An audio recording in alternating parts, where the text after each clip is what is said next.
This is G1C, using deductive reasoning to prove that a valid geometric statement is true. Sounds kind of heavy, but in geometry we have two different types of reasoning. The first type is called inductive and the second type is called deductive. So in inductive, what we do is we're looking for patterns. And this is pretty simple to imagine because we do this every single day. 1, 2, 3, 4. What comes next? And it doesn't take a genius to know that it's 5. If you've ever been in a situation where you are unfamiliar with what you're supposed to do, maybe you're a new kid at school and you go to lunch and you're not sure what the normal way to get lunch is, so you may stand back and watch everybody do what it is they need to do to get their food, and you recognize patterns in people's behaviors and then you do the same thing. That is inductive reasoning. That's inductive reasoning. Deductive reasoning, on the other hand, is very logical. And when you use deductive reasoning, what you're trying to do is you're trying to prove that something is true. You are beginning at a beginning point. You're going step by step. Each step logically follows the next one, and each step has some evidence or proof to go with it. One of the ways that I could illustrate this to you a little better is imagine a lawyer in a courtroom. So the lawyer's in the courtroom and we have the jury. So the jury is there and the lawyer is trying to prove something to the jury. So on this journey to prove something is absolutely true, what does the lawyer do? Does the lawyer stand up in front of the jury and just simply talk, or just tell the jury his or her opinion? And no, that's not the case. So what the lawyer will do to prove something is true is the lawyer will make a statement, and then to back up that statement, the lawyer always uses evidence. And this just builds on each other. So you have the first statement along with evidence, and then the lawyer will introduce another claim or statement, and then back it up with more evidence. And as the case builds more and more, the better the chance is that what the lawyer is proving is actually true. And that's the whole point of a proof in geometry as well. We want to have statements and we want to have evidence or reasons that people can't argue with. And when you put all of these statements and reasons together, you end up with a claim at the end that's absolutely true. So there's different formats for these proofs. Let's take a look at different ways that you can arrange yourselves, and then we're going to look at an actual proof. So the very traditional way of doing a proof is this way right here, 2 columns. So you have sort of your reasons here, and then you have your you have your statements here. You have your statements here, and then you have your reasons on this side. And this is the kind of example that we're going to look at. And then you have a paragraph proof, which is simply just sentences. So rather than having them separated by columns, you're going to simply just write out sentences. This is your statement, this is your proof, this is your statement, this is your reason. Or you can organize yourself in a flow chart where you have your statement inside the box and you put the reason for it underneath. So that's kind of like the different formats for a proof. I'm going to use the 2-column proof, which is the most traditional, to kind of talk about the biggest things you need to know that are present in every single proof. So every proof you have statements and reasons. Every single proof. And every single proof will always start with some information that you are given. And that is always the very first part of your proof. That is always the very first line of your proof. So if you're given a test question and a proof is involved, you should always get the very first step correct, because that step is whatever is given to you. All you have to do is look for the given and put that in the first line. The third thing I want to point out that's super important is where do all your reasons come from?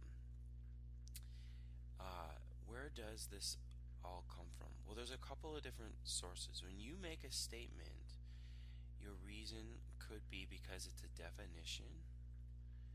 Your reason could be something called a postulate. A postulate is something that we all accept to be true. Or if you have proven something previously, now that's key, you had to have already proven that this is true in your geometry experience, then these reasons you can use are also theorems. The result of a proof, of proving something is true, is a theorem. I can relate that to science, because in science you may have a hypothesis, and if you are successful in proving that it's true, it becomes a law. The law of gravity is an example of that. And then the last thing I want to point out is if you're given a test question that has a proof, you should always get the very last statement correct, because every proof will give you what you're to end with, and that is your last statement. I'm going to show you an example of that right now. Alright, take a look at this proof right here. It says if two angles form a linear pair, then they are supplementary. That is what we are going to try and prove in this proof. And we have this drawing to go along with it, and we have angles ABD, angle DBC, and they're also numbered, angle 1 and angle 2. So, what did I say every single proof starts with? Well, there you go. Every single proof starts with what's given, and here we go. It says angle ABD, that is right here, and angle DBC, which is right here, are a linear pair, and the reason is given. Remember, I said everybody should always get this correct. No one should ever get that wrong right there. Alright, now you have to think about where it is you're going. What is it that you're trying to prove? Well, we're trying to prove that they are supplementary. Now, maybe you're unfamiliar with that term. Supplementary means that two angles add up to 180 degrees. So when you're doing a proof, you have to think, okay, what is my end goal, and how do I get there? And start putting together a game plan. Start using some scratch paper. Think about, okay, what are some things that I could say about this drawing that lead me to say that the angles are supplementary? And you may try a few steps, you may try a few things, and you may go wrong, and you take a wrong turn. You may think you come up with a good step, and it turns out to be the incorrect direction. That happens in a proof every single time. None of this comes automatic, and it's just so easy. Well, let's walk through what steps are involved in this one. Alright, it says BA and BC are opposite rays. So we're looking at this part of the line here and this part of the line here. Alright? And the reason for that is it says the definition of a linear pair.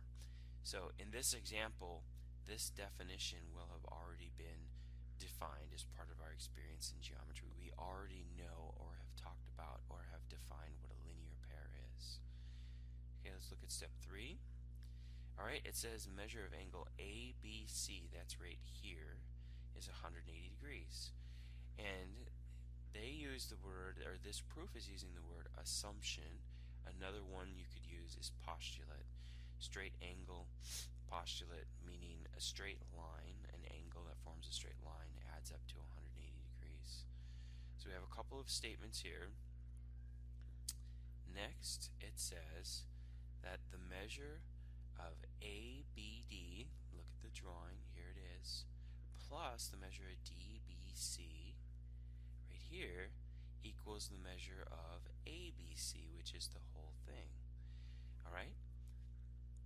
This is called the angle addition assumption or postulate, meaning no one will argue with you saying that, hey, look, angle 1 plus angle 2 equals the entire angle. That makes sense. And then lastly, step 5. If you notice this, how did you get from, look at this really closely right here. So do you notice that this and this, they are the same? You notice that this and this, they are the same. And what has happened here? Well, if you look up here in step 3, it says the measure of ABC is equal to 180 degrees. That means they're interchangeable. They're equal. So wherever the measure of ABC is, I can substitute 180 degrees in place of that. And that is a property of mathematics. Properties are like the rules or the parts of math that nobody argues with, that everybody accepts as true. And the substitution property says that I can put equals in place of each other. And then lastly, we can say that, look, ABD and DBC are supplementary because, look, they add up to 180 degrees. How do I know that? Well, because that is, in fact, the definition of supplementary angles. Okay, so we talked about the different types of reasoning. We talked about what proofs look like. We talked about the key parts of a proof.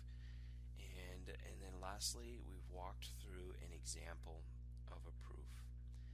And hopefully this gives you a good idea or a great review for this topic of proving something is true.